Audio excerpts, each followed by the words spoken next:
هذه إذاعة إرنا.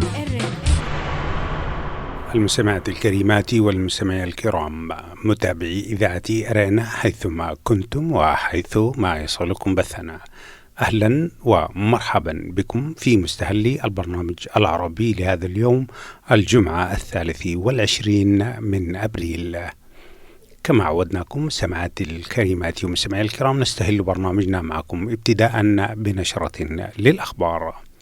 أما في حلقة اليوم من برنامجكم الأسبوعي تعليق على الحدث، فنقدم لكم الجزء الثاني من المقابلة التي أجرتها صحيفة ذا ريبورتر مع الباحث والأكاديمي والناشط في مجال حقوق الإنسان البروفيسور أليكس ديوال، والتي ترجمها عن اللغة الإنجليزية الباحث الإريتري الأستاذ منصور سليمان. قبل ذلك مستمعات الكريمات ومستمعي الكرام، أقدم لكم نشرة للأخبار فيما يلي أبرز عناوينها. زيارة متوقعة من الرئيس الإريتري للخرطوم الأسبوع المقبل. الاتحاد الأوروبي يوافق مبدئيا على إرسال مراقبين للانتخابات الإثيوبية المقبلة. ارتياح في الولايات المتحدة الأمريكية بعد صدور الحكم على الشرطي الذي تسبب في مقتل جورج فلويد. كانت مستمعات الكريمات ومستمعي الكرام تلكم عناوين النشرة، وإليكم تفاصيلها من إذاعة إرينا. إذاعة إرينا، صوت مستقل لإريتريا. كشفت مصادر موثوقة لإذاعة إرينا الدولية في باريس بأن الرئيس إسياس أفورقي سيقوم بزيارة إلى الخرطوم في 28 من الشهر الجاري، تتعلق بمحاولة التوسط في أزمة سد النهضة بين مصر والسودان من جانب وإثيوبيا من جانب آخر. ترتبط هذه الزيارة بالزيارة التي طلبها الرئيس الإريتري لزيارة القاهرة في نوفمبر الماضي، ولكن السلطات المصرية أجلتها لشهري مارس أو أبريل، ثم عادت لتلقيها بسبب ما قالت أنه مشاغل للرئيس المصري عبد الفتاح السيسي. وكان الرئيس إسياس أفورقي قد انتقد مسار مفاوضات سد النهضة والتدخلات الخارجية فيها، مشيرا إلى أنها لن تفضي إلى حل قريب، وذلك في مقابلة الأخيرة مع التلفزيون الإريتري. أفاد مجلس وزراء خارجية الدول الأوروبية بأنه وفي حال إجراء الانتخابات الإثيوبية في موعدها المقرر ودون عوائق، فإنه سوف يرسل بعثة مراقبين لمتابعة الانتخابات المقرر إجرائها في شهر يونيو المقبل.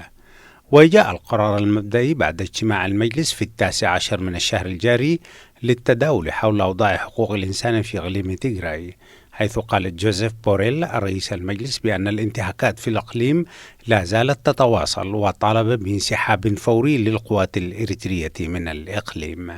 وأضاف أنه وقبل الانتخابات بأسبوع واحد سوف يحدد المجلس عما إذا كان سيرسل مراقبين من عدمه حسب الأوضاع الأمنية في إثيوبيا، والتي تشهد حاليا اضطرابات عرقية دامية.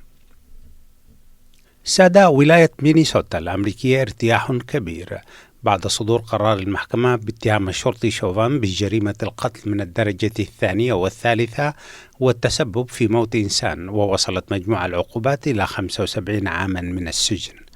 وكانت المراهقة دارنيلا فريزر، والتي صورت حادثة القبض على جورج فلويد ومنعه من التنفس حتى الموت، قد غردت قائلة بأن الحكم يبعث على الارتياح، ولكنه لن يعيد الرجل الذي فقدناه، وقالت أن الفاعل سيدفع ثمن جرمه، وهذا في حد ذاته خدمة كبيرة للعدالة. بهذا الخبر من الولايات المتحدة، المستمعات الكريمات والمستمعين الكرام، نكون وإياكم قد وصلنا إلى نهاية نشرتنا الإخبارية، وهذا تذكير بأبرز عناوينها. هذه إذاعة إرنا. زيارة متوقعة من الرئيس الإريتري للخرطوم الأسبوع المقبل. الاتحاد الأوروبي يوافق مبدئيا على إرسال مراقبين للانتخابات الإثيوبية المقبلة. ارتياح في الولايات المتحدة الأمريكية بعد صدور الحكم على الشرطي الذي تسبب في مقتل جورج فلويد. استمعتم فيما مضى مستمعات الكريمات ومستمعي الكرام إلى نشرة للأخبار قدمتها لكم من إذاعة إرينا. متابعة طيبة أرجوها لكم مع ما تبقى من فقرات برنامجنا. إذاعة إرينا، صوت مستقل لإريتريا. المستمعات الكريمات والمستمعين الكرام، أهلا وسهلا بكم في حلقة اليوم من برنامجكم الأسبوعي تعليق على الحدث، في متابعة لما قدمناه الأسبوع الماضي في المقابلة التي أجراها البروفيسور أليكس ديوال مع صحيفة ذا ريبورتر، والتي ترجمها الباحث والمترجم الإريتري منصور سليمان. نقدم لكم الجزء الثاني من هذه المقابلة المهمة، وكنا قد توقفنا في الأسبوع الماضي عند هذه النقطة. بالنظر إلى الاحتكاك الفكري مع قادة جبهة تيغراي والذي شكل نافذتك الرئيسية لإثيوبيا، هل تعتقد أن تقييمك لإثيوبيا تأثر إلى حد كبير بآرائهم؟ في الواقع المرة الأولى التي سافرت فيها إلى إثيوبيا وإريتريا في عام 1987 كان البلدان في ذلك الوقت تحت حكم الدرج، ثم ذهبت لاحقا إلى المناطق التي تسيطر عليها الجبهة الشعبية لتحرير تيغراي. وأشار لاحقا إلى أن زميلته في السجن ألولا بانكريست هي التي بالأساس عرفته على إثيوبيا. يقول أليكس ديوال أيضا: في عام 1991 وبعد استيلاء الجبهة على مقاليد الحكم قضيت بعض الوقت في إثيوبيا، لا سيما مع الأورومو والقوميات الأخرى، لهذا قد أكون تأثرت بكل تأكيد في بعض القضايا بجبهة تيغراي، خصوصا في المسائل التي تتعلق بقضايا العمل الإنساني والحد من الفقر، حيث كنت معجبا بأدائهم فيها، وفي مجال السلام والأمن الإقليميين. مع ذلك كنت على الدوام في حوار نقدي متواصل معهم حول قضايا حقوق الإنسان والحكم المحلي. انتهت المقابلة الأسبوع الماضي عند هذا الجزء، وفيما يلي نقدم لكم الجزء الثاني. هذه إذاعة إرينا. سؤال: ذكرت في مقال نشر لك مؤخرا أن فكرة الدولة الإثيوبية في خطر جسيم من جراء إعادة ربطها حصرا بالهوية والأجندة الأمهرية، وهذا في الوقت توصيف يعكس بامتياز وجهة نظر جبهة تيغراي. ألا يدل هذا على أن لأفكارهم تأثيرا كبيرا على آرائك؟ ويرد أليكس ديوال قائلا: إن مجرد قول أشياء تشابه ما يقوله شخص في جبهة تيغراي لا يعني أنني توصلت إلى ذلك الرأي من طريقهم. سؤال: ولكن طبيعة استدلالك وطريقة مقاربتك للتاريخ الإثيوبي تعززان ذلك. بالنسبة لي الكاتب الأكثر تأثيرا فيما يتعلق بتاريخ إثيوبيا وهويتها هو المؤرخ الأورومي محمد حسن، وحتى عندما درست في جامعة أكسفورد فإن المشرفة على رسالتي للدكتوراه كانت عالمة أنثروبولوجيا وهي ويندي جيمس، تعمل على أبحاث في أجزاء الهامش الغربي لإثيوبيا وتحديدا مع شعب الغوموز. والحال تلك فإن معرفتي لطبيعة الدولة الإثيوبية تشكلت بصورة كبيرة عبر النقاش مع علماء الأورومو ومع نظرائهم في مناطق الهامش، وليس عن طريق جبهة تحرير تيغراي. إضافة إلى ذلك فنقدي لنظرية جبهة التيغراي المتعلق بالأمم والقوميات الذي قرأته في مقال نشر ضمن مقالات أخرى في العدد الأخير من دورية القوميات والقومية يرتكز بدرجة كبيرة على أفكار الأورومو والمجموعات المهمشة أكثر من تأثره بأفكار جبهة تيغراي. وإذا قالت جبهة تيغراي في بعض الأحيان نفس الأفكار التي أطرحها فهذا بالتأكيد أمر طبيعي. ما أريد قوله أن هناك تمييزا جوهريا بين وجهتين للنظر حول القومية في إثيوبيا. تقول إحداهما أن القومية شيء بدائي ومتأصل وأسطوري، وأرى أن هذا التصور بات يسيطر كثيرا على الخطاب الصادر الآن من حكومة رئيس الوزراء أبي أحمد. سؤال: أوصافك للأشياء والإفادات التي تضمنها مقالاتك تأتي متأثرة بنظرية القومية العرقية، فهل لهذا التأثير علاقة بالفترة التي قضيتها مع جبهة تيغراي؟ ويرد أليكس ديوال قائلا: أنا أقر تماما بأني كنت في نقاش مفتوح مع بعض قيادات جبهة تيغراي وبصورة خاصة مع الرئيس الراحل ملس زيناوي حول تلك القضايا، ولكنني أصر مرة أخرى على أننا لم نكن على وفاق دائم حولها. كما أسلفت فقد تشكل نقدي لوجهة نظره من خلال قراءة لتاريخ إثيوبيا المتوفر في أعمال المؤرخين من أمثال محمد حسن. فإذا حصل وقالت جبهة تيغراي شيئا مشابها لما أقوله فهذا لا يعني بالضرورة أنني أردد ما يقولونه. سؤال: ربطتك علاقات عمل مع قيادات جبهة تيغراي من أمثال مولوجيتا جبرهوت، وإحدى الانتقادات التي توجه لك من الشخصيات التي تعمل في الحكومة الحالية تقول أنك واحد من لوبيات جبهة تيغراي في المجتمع الدولي. السؤال هو: هل أنت ضمن كشوفات رواتب الجبهة؟ وهل تتلقى راتبا منهم؟ ويرد أليكس ديوال قائلا: هناك مناسبتان حظيت فيهما بضيافة جبهة تيغراي، المرة الأولى عام 1988 في أحد الجبال، المرة الثانية عندما تم اعتقالي بناء على تعليمات من جيتاتشو أسفها. غير ذلك لم أتلقى مليما واحدا من جبهة تيغراي، وكل زياراتي قمت بها إلى إثيوبيا عام 91 وحتى يومنا هذا كانت على حسابي الشخصي أو حساب جامعتي أو على حساب الاتحاد الأفريقي. سؤال: لكن هل كان لديك امتياز يتيح لك الوصول إلى مكتب رئيس الوزراء وكبار المسؤولين في البلاد، وكانت لك علاقة عمل مع تلك القيادات وعملت مع مولوغيتا في مؤسسة السلام؟ هل ساعد أي من هذه الأشياء في حصولك على منح المشاريع؟ كانت لي علاقة مع رئيس الوزراء ملس زيناوي ونقاشات بين الحين والآخر حول أمرين. فمن جهة أولى كانت بيننا نقاشات حول فكرة الدولة التنموية وحديث بشأن التطورات الأخرى الجارية في المنطقة.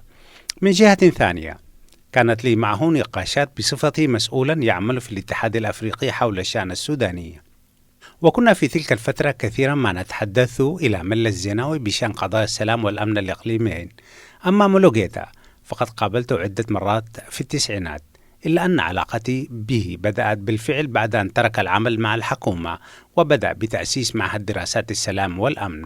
وبما أن المؤسسة أي معهد دراسات السلام لم تكن مؤسسة كبيرة، فقد تم تعيين عضوا متعاونا بهيئة تدريسها.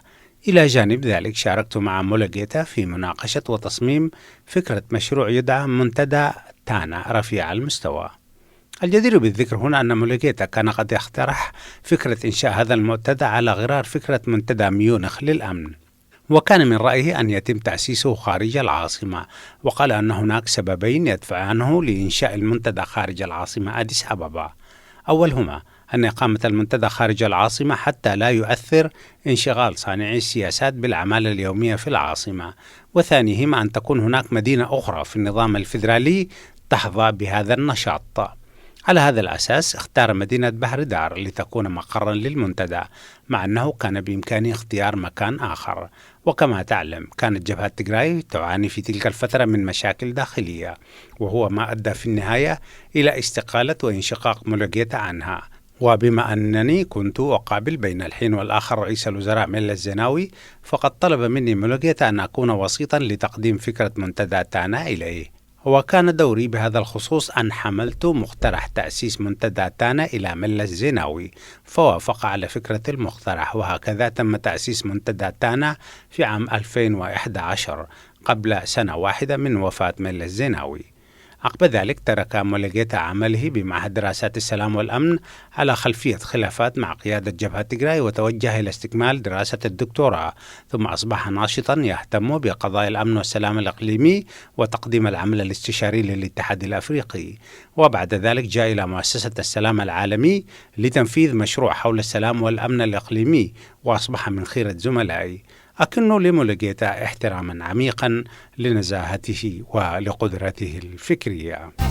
إذاعة إرينا، صوت مستقل لإريتريا. لازلتم مستمعات الكريمات ومستمعي الكرام تستمعون إلى الجزء الثاني من المقابلة التي أجرتها صحيفة ذا ريبورتر الإثيوبية مع الناشط والبروفيسور أليكس ديوال، وهي تتعلق بشأن الإثيوبي، وترجمها إلى اللغة العربية الباحث والمترجم الإريتري الأستاذ منصور سليمان.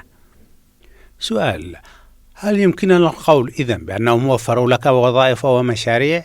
بالتأكيد لابد أن يكون هناك مقابل قد دفع لك نظير مشاركتك في معهد دراسات السلام والأمن. الأمر يبدو كأنه تبادل منافع. أليكس ديوال: هذا محض هراء، لم يدفع لي أي مقابل، لأن معهد دراسات السلام والأمن بالأساس كان مؤسسة أكاديمية، وأنا عملت في هيئة تدريسها في وقت لم تكن فيه قيادة الجبهة الديمقراطية الإثيوبية راضية عما يقوم به المعهد. فضلا عن ذلك فإن تكليفي كان من معهد تابع لجامعة أديس أبابا درس فيه بعض كبار المسؤولين في الحكومة الحالية. سؤال: في الواقع أنت تعتبر من المتعاطفين مع جبهة تيغراي، إلى أن بعد هزيمتها أصبحت تجهر بموقفك عبر نشر عدد من المقالات. ألا تعتقد أن زوال جبهة تيغراي قد أزعجك بعض الشيء، أم أنه جعلك تكون متعاطفا معها؟ ويقول أليكس ديوال في رده على السؤال: لقد انزعجت كثيرا لمقتل سيوم مسفن، فهو شخص كنت أعرفه وأحترمه. فضلا عن ذلك فأنا منزعج من الطريقة التي عومل بها وجهاء النخبة في تيغراي، ومن الطريقة التي تم وصفهم بها، كما أنني منزعج للغاية من مستوى الفظائع التي ترتكبها جميع أطراف النزاع بمن فيهم الإريتريون والقوات الإثيوبية وقوات جبهة تيغراي. بالتأكيد أشعر أن ما حدث في تيغراي والتداعيات التي صاحبته في جميع أنحاء البلاد وفي المنطقة خلال الأشهر الثلاثة الماضية هو تراجع كبير إلى الوراء. أحد الأشياء المهمة التي تحسب لرئيس الوزراء أبي أحمد عندما وصل إلى السلطة أنه قام بإلقاء صفة تجريم المعارضة ودعاها للعودة إلى البلاد، وأكد على ضرورة إجراء حوار لحل المشاكل بصورة سياسية، وكانت تلك في تقديري خطوة مهمة إلى الأمام. في حال جبهة تيغراي أحسب أن الأعمال العدائية بدأت منذ حادثة سيطرة الجبهة على القاعدة العسكرية وارتكبت فيها جرائم. في أعراف التسوية السياسية للنزاع من الطبيعي والمقبول تماما أن تكون محاسبة ومقاضاة من قام بارتكاب تلك الجرائم ضمن النقاط المدرجة على جدول أعمال المفاوضات. لو أن رئيس الوزراء صرح بهذا الأمر عند وقوع تلك الحادثة لكنت من داعميه، لكن ما لا أستطيع تأييده هو التمسك بالمقاربة العسكرية التي تسببت ولا تزال تتسبب في الكثير من المعاناة وتحدث الأضرار للناس. ونعلم أن هناك أشياء فظيعة ترتكبها القوات الإريترية التي تسعى لتحقيق أجنداتها الخاصة، كما نعرف أن الرئيس إسياس أفورقي ليس صديقا لا للديمقراطية ولا لحقوق الإنسان ولا للإنسانية. لا أفهم لما يتم التسامح مع هذا الأمر، ولذلك فأنا فعلا مرعوب وقلق حتى أكون صريحا معك حول مصائر أصدقائي من أمثال مولوغيتا الذين يعيشون في خطر ويواجهون مصاعب كبيرة كل يوم. سؤال: برأيك أين أخطأت جبهة تيغراي في حساباتها في الأيام الأخيرة قبل الحرب التي أدت إلى هزيمتها؟ يرد أليكس ديوال قائلا: أعتقد أن جبهة تيغراي أخطأت تقدير حساباتها بشكل واضح، فقبل الحرب كانت هناك بيانات وتصريحات استعراضية تصورها كقوة لا تقهر. لا توجد قوة سياسية لا تقهر بالمطلق، إضافة إلى ما سبق. أزعم أنه يمكن للطرفين تقديم حجج متباينة حول تفسير الدستور، لأن الدستور الإثيوبي في النهاية ليس نصا مقدسا يقتضي استسلام الجميع له، إنما ينبغي أن يكون وثيقة تسمح بإعادة النقاش حولها. بالتالي يجب أن يكون هناك حل سياسي للنزاع الذي جرى بين الطرفين، وأعتقد أن أخطأ الطرفان في تحويل الخلاف إلى قواعد قانونية خالصة تستوجب إلغاء الاعتراف بالطرف الآخر. أعتقد التشنيع الذي ارتكبته قيادة جبهة تيغراي هو إعلانهم أنهم لا يعترفون بشرعية الحكومة الفيدرالية. كان ذلك الإعلان هو الطريق إلى الحرب. من جانب رئيس الوزراء أبي أحمد فالخطأ الأكبر الذي ارتكبه كان باعتقاده أنه لم يدرك بالكامل مخاوف جبهة تيغراي من أن يقوم الإريتريون بعمل عسكري لا يكتفي بمجرد إلحاق هزيمة عسكرية بهم فحسب، بل يتجاوز ذلك إلى ارتكاب جرائم كبرى بحق شعب تيغراي. سؤال: دعوت إلى إجراء مفاوضات بين جبهة تيغراي والحكومة الإثيوبية، لا سيما بعد فتح ممرات إنسانية. هل تعتقد أن جبهة تيغراي في وضع يسمح لها بالتفاوض؟ ويجيب أليكس ديوال قائلا: لمصلحة مستقبل إثيوبيا. أعتقد من المهم للغاية أن يتم اتخاذ بعض الخطوات في هذا الصدد. معلوم أن جبهة تيغراي تعرضت إلى هزيمة عسكرية خطيرة، لكن الخطر الأكبر يتمثل في صنوف المعاناة والعذاب التي يتعرض لها شعب تيغراي على يد جميع القوى. فهذه الأمور ستولد مرارات وسخطا يبقى في النفوس لجيل كامل، وقد يبقى هذا الجرح المفتوح ينزف لسنوات عديدة، كما أنه في الوقت نفسه قد يفتح بابا سريعا لحوار سياسي يؤدي إلى شكل من أشكال الاتفاق والمصالحة.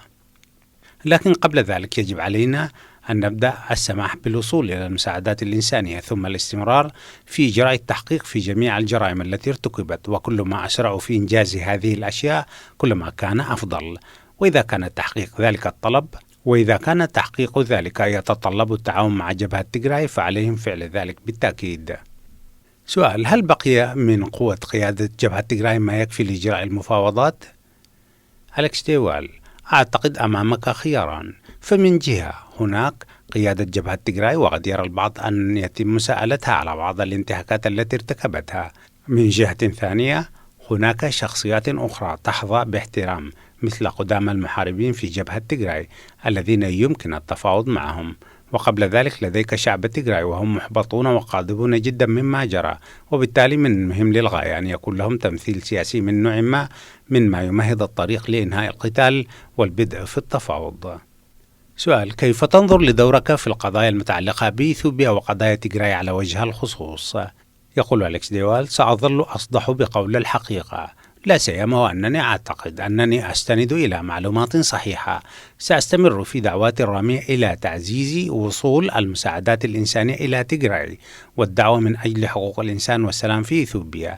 لن يثنيني شيء عن هذا الموضوع. سأقاوم بشدة الذين يحاولون تصنيفي ضمن معسكر سياسي أو آخر. لم أنضوي في حياتي تحت أي إطار سياسي، وأعتقد أن أي شخص يقرأ كتاباتي حول أي موضوع سيدرك هذا الأمر. سؤال: قلت أن هناك حالة إنكار للمجاعة في تيغراي، أخبرنا عن هذا الأمر.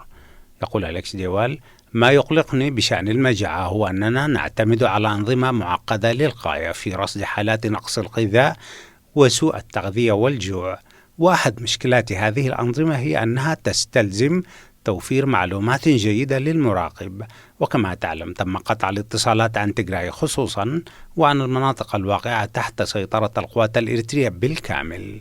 كانت هذه الأنظمة تعتمد عادة على أفضل التقديرات المتوفرة، ومن ثم تحذر المعنيين بالقول أن الأمور سيئة. وفي حال النزاعات المسلحة التي يحدث فيها نهب وانتهاكات أخرى بصورة ممنهجة كما حدث في المناطق الخاضعة لسيطرة القوات الإريترية، فإن فرضية الاعتماد على تلك التقديرات غير متاح، وبالتالي فمن المهم مضاعفة التحذير. القول أن الأمور قد تكون في الواقع أسوأ مما نتصور، ومخاوفي هنا أننا لا نملك لا البيانات ولا المعلومات التي تخولنا أن نقرر ما إذا كانت هناك مجاعة أم لا في تيغراي. ولكن القصص التي أسمعها من المناطق الريفية في شمال تيغراي التي تعرضت إلى نهب وتدمير واسعين تستدعي الانتباه لاحتمال حقيقة أن المجاعة أما أنها قد حدثت أو أنها ستحدث في القريب العاجل.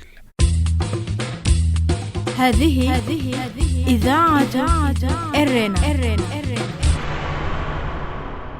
استمعتم مستمعاتي الكريمات ومستمعي الكرام، وضمن برنامجكم الأسبوعي تعليق على الحدث إلى الجزء الثاني من المقابلة التي أجرتها صحيفة ذا ريبورتر الإثيوبية مع البروفيسور والناشط في مجال حقوق الإنسان أليكس ديوال، وترجمها عن اللغة الإنجليزية الباحث والمترجم الإريتري الأستاذ منصور سليمان. وبهذا القدر نكون قد وصلنا وإياكم إلى نهاية فقرات برنامجنا، وقبل الختام أقدم لكم موجزا سريعا لأهم ما ورد في صدر نشرتنا الإخبارية لهذا اليوم. زيارة متوقعة من الرئيس الإريتري إلى الخرطوم الأسبوع القادم. كشفت مصادر موثوقة لإذاعة أرينا الدولية بأن الرئيس إسياس أفورقي سيقوم بزيارة إلى الخرطوم في 28 من الشهر الجاري تتعلق بمحاولة التوسط في أزمة سد النهضة بين مصر والسودان من جانب وإثيوبيا من جانب آخر. الاتحاد الأوروبي يوافق مبدئيا على إرسال مراقبين للانتخابات الإثيوبية المقبلة. أفاد مجلس وزراء خارجية الدول الأوروبية بأنه هو في حال إجراء الانتخابات الإثيوبية في موعدها المقرر ودون عوائق، فإنه سوف يرسل بعثة مراقبين لمتابعة الانتخابات المزمع إجراؤها في يونيو المقبل. ارتياح في الولايات المتحدة الأمريكية بعد صدور الحكم على الشرطي الذي تسبب في مقتل جورج فلويد. ساد ولاية مينيسوتا الأمريكية ارتياح كبير بعد صدور قرار المحكمة باتهام الشرطي شوفان بجريمة القتل من الدرجة الثانية والثالثة والتسبب في موت إنسان، ووصلت مجموع العقوبات إلى 75 عاما من السجن. إذاعة إرينا، صوت مستقل لإريتريا. كان هذا مستمعاتي الكريمات ومستمعي الكرام موجزا سريعا لأهم ما ورد في صدر نشرتنا الإخبارية لهذا اليوم، وبه نكون وإياكم قد وصلنا إلى نهاية فقرات برنامجنا. قبل الختام مستمعاتي الكريمات ومستمعي الكرام، أذكركم دوما بأنكم يمكنكم الكتابة إلينا والتواصل معنا على البريد الإلكتروني arabic@gmail.com وحتى الملتقى بكم مستمعاتي الكريمات ومستمعي الكرام في حلقة جديدة من برنامجكم الأسبوعي تعليق على الحدث والبرامج الأخرى لإذاعة إرينا. تقبلوا مستمعاتي الكريمات ومستمعي الكرام أطيب تحياتي محدثكم فتحي عثمان، وتقبلوا كذلك تحيات زملائي في الاستوديوهات الرئيسية للإذاعة في باريس، ودمتم في رعاية الله وحفظه وأمانه. هذه إذاعة إرينا.